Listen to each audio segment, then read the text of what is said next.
Hello, good people of YouTube. Mountbatten here, and today we are talking about a ship that, when she was announced and introduced into the game, she was one of the most absurd and ridiculous, over-the-top ships in the game. But wow, how times have changed, right? But one of the more unique looking ships in the game, a very recognizable ship from any range, that is the Tier 10 American battleship, the Vermont. The Vermont sits atop the American standard battleship line, or as most call them, the battleships. And she is something alright. As you can tell, she's a looker. Got a lot of her to look at. No shortage there.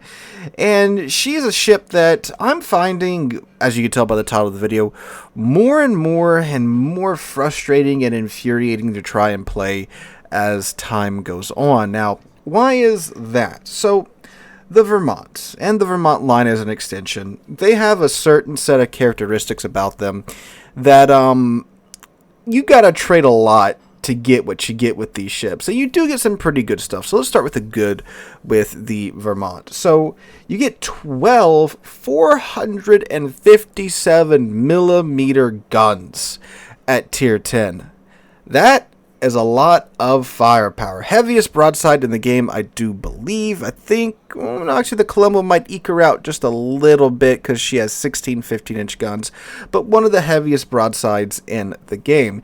And you get that good old American AP that packs one hell of a punch because it's the Mark 8 super heavy AP, and you get, well, quite a bit of alpha with her. The 457 guns do 15,750 alpha damage. That's a lot. That's a lot, right? And with those guns, you do of course get the American dispersion, and you can even take the dispersion module that cranks that down by another 11%. So what you tend to have coming out of the Vermont's guns in most cases is a nice group that is conveniently in most cases about the length of most tier 10 heavy-ish cruisers or smaller battleships, right? So you typically get a tight group of these 12 18-inch shells in most cases, right? RNG still intervenes here and there and is quite frustrating when it does. The ship also accelerates surprisingly quickly for its size, which doesn't make sense that it can move that fast, but then it's so slow, but okay, wargaming. And you get the Ohio heal. It's a 40-second cooldown time on that improved American heal, which is much needed for a ship that's this large. And it's oddly quite stealthy. If you build into it, well, as you can see on screen, you have a 12 kilometer and change detection range, 12.6 kilometers, which is absurd for a ship that's this big, right? Like, this is literally a floating city, right? And it has a smaller detection range than some tier 10 cruisers, but okay, wargaming. Okay, you do get DFAA with her as well, on top of all that jazz, and a spotter plane if you want to use that, which we'll get to that here in a second. So, right out the bat, you might be thinking, oh, that's a lot that it's got going for it. And you're not wrong, it truly is. But then we look at everything else. So, starting off with the speed, again, she's slow. Terribly slow, 24 knot top speed, and that's after she got buffed a little bit, and that is with the speed flag. That's its top speed, and there's no way to cut it up, right? Like, that's just slow. That's just painfully slow by tier 10 standards, right?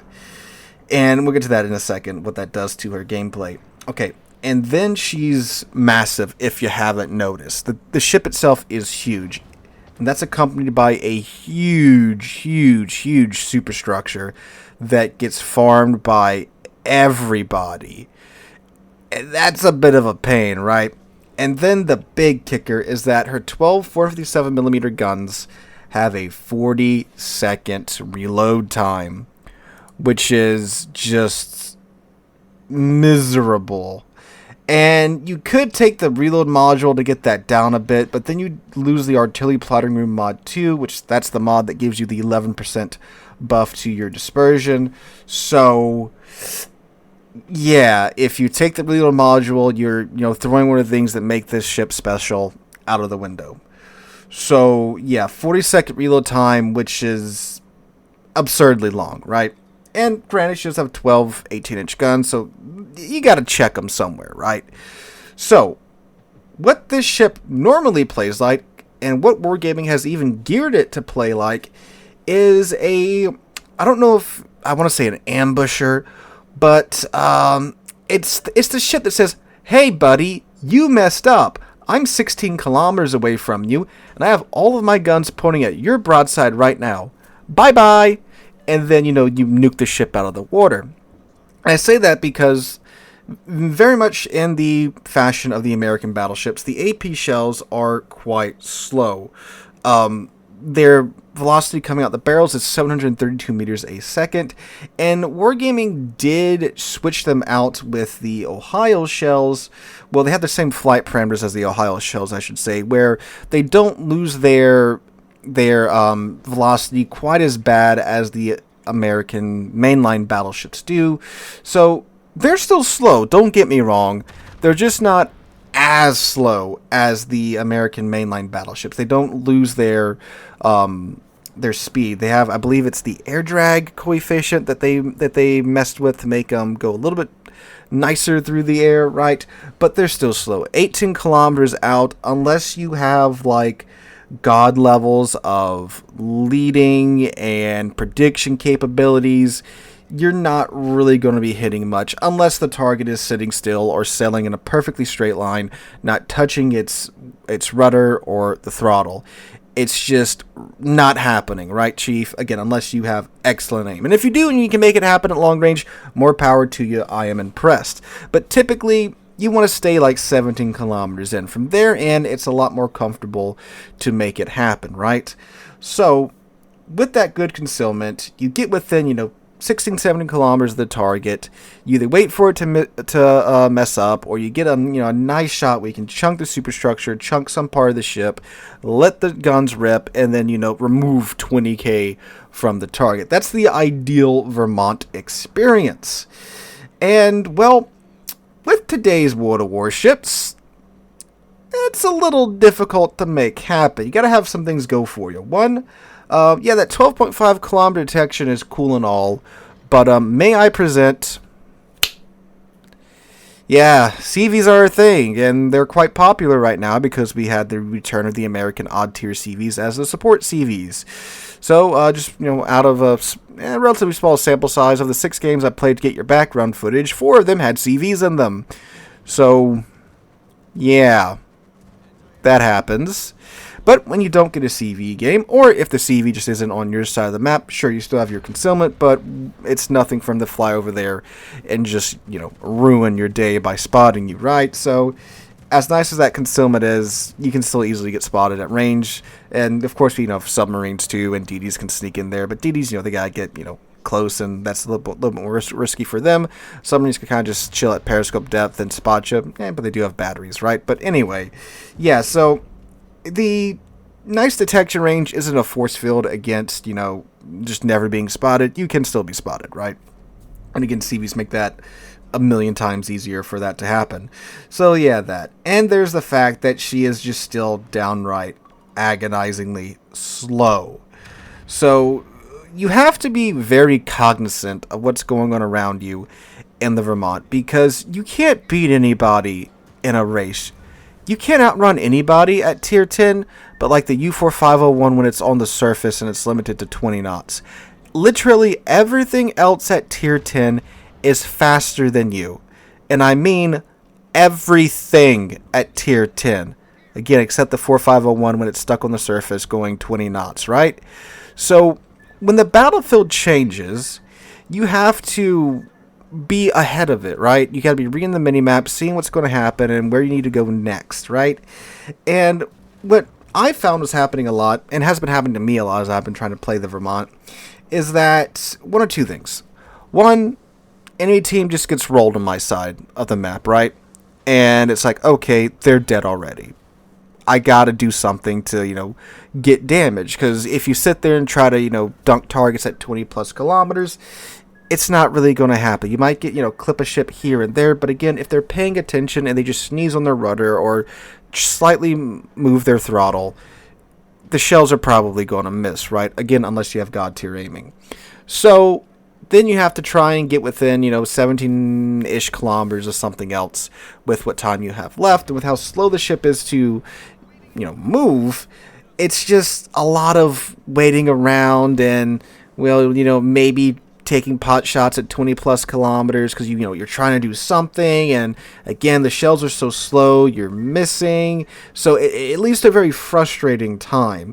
And then, for example, in this match, it's like, okay, I got from C, taking some pot shots along the A. I'm going along the way. I'm going to B because my team's rushing down this flank. So instead of going with the team to try, chase down the ships, I know I can't chase down. I'm going to try and head them off at the pass, right, and get to B and catch their sides when they come out. That's fine and dandy and all, but guess what's waiting for me in B? A submarine. And I know, like, it's supposed to be there, right? Like, the whole idea of the submarine is you go after the ship that's lonely and by itself, and that's very much me in this situation. But when you're trying to deal with a submarine and you have a ship this large, and yeah, it's got the 40% torpedo damage reduction, which is pretty nice, and it can turn pretty quickly, it still doesn't change the fact that it's slow, right? It's still slow. It's still a big honking target. And you gotta sit there and try to deal with the sub, and your turrets turn when you're, dropping your ASW on the sub. So it's like, okay, I've forced them under now. Let me, turn my attention back to the enemy team and try to do something. Oh, my turrets are out of place. It takes them a minute to get around because the turret rotation time it's not fantastic. It's not overtly terrible either. It's 36 seconds, which sounds pretty good, but then, again, when you're sitting there trying to deal with a submarine ride and your turret's on one side of the ship and you're doing all these evasive maneuvers, and again, when you got your ASW up, the turrets are turning towards the sub, so then you got to get them back. So again, if you don't have like a blazing fast turret rotation time, it's just like, so, and I'm not saying that's like the submarine's fault, right? I'm just saying that's just the reality of playing higher tier warships, right? So yeah, like you can see in this match, things don't go overtly well, but like the ship still performs, right? I have a decent game, 140,000 damage. It's just frustrating because it's like, if it was a little bit faster, I could have done a lot better in this match. And I don't think asking for like 27 knots is too much of a stretch, because like that's still really freaking slow by tier 10 standards. And keep in mind too, the ship does have to compete with super ships, right? Like, this thing goes up against all the super ships that we know and love, and it's a big fat juicy target. And of course, if you do get, just speaking of being a big fat juicy target, if you do get left in the dust, guess who everyone's chewing on first, right? It's you. Because you have the massive superstructure that's easily farmable, you're a huge target, you're slow, you're easy to lead, right? And you're typically, just kind of sitting there crying as you get whittled down by the enemy team in those situations. So, yeah, maybe with the CVs being out and the support CVs coming out full here in the next patch, players will kind of get over them, and maybe the CV population will kind of die down a little bit. Probably not, right? But it's just very frustrating to play the ship, in my opinion, in most matches. And I'm not saying the ship's bad. It's really not. It's a really nice ship. I would recommend, that you do get around to grinding to it. It would be one of the first lines I would grind. No, absolutely not. I would still definitely stick with the mainline American battleships, but like, it still does decent. You just need things to happen for those matches to, when you're in the 250s and the enemy ships are slipping up, you're able to sneak up on them with your detection, right? You need stuff to happen that's outside of your control to get a really great game in the Vermont. Again, unless you're just a god tier player, right? I'm talking about for your average Joe. And again, it might just be the way things are going right now with the game. I'm sure, the game's going to, of course, continue to evolve and such, and maybe things will swing better into the Vermont's, into the Vermont's favor. But it can still do good. It's just unfortunately not as a fun time blapping ships as it used to be when she was released. And, you know, for competitive, it definitely does have its place in, like, clan battles or even ranked with how good the concealment is on this ship. You know, having a ship that has a 12.6 kilometer detection range in ranked is, you know, kind of scary when that pops up 12 kilometers away from you, right? Definitely still does have its place because you can knock out those enemy ships with one good salvo if, you know, things really go well for you in ranked. But, yeah, a ship that's just getting a little bit more frustrating for me to play as the time goes on. And again, I've never really been a backline sniper type of person, but again, you don't really play the Vermont like that. 16 kilometers, 70 kilometers is about really where you want to stretch the Vermont's range if you can help that, right? But anyway, I just thought I'd share my 2 cents on the Vermont. Let me know what you guys think in the comments down below. Again, I'm not saying the ship is bad. I'm just saying that it's just not in, you know, the best state of a game, I guess I'm trying to say. Or I guess the game's not in the best state for the Vermont to do overtly well today as she used to do. Like, the Yamahara is faster and still has 10 457mm guns. I find myself enjoying playing that ship more than the Vermont, even though, of course, it's not quite as tough. You don't get the, you know, the American repair part or anything like that. I just think, you know, it's a slightly smaller ship. You don't have the entire state of Vermont bolted to your deck, right, for the enemies to farm down. So, you know, it's just interesting, right? But anyway, let me know what you guys think about this in the comments down below. I hope you guys have a wonderful Friday. I will be live streaming here tonight on the channel around 3:30 this evening till about 7 o'clock if all goes well. So make sure you guys come out for that. Hope you guys have a wonderful Friday, wonderful weekend. Hope to catch you guys in the next one.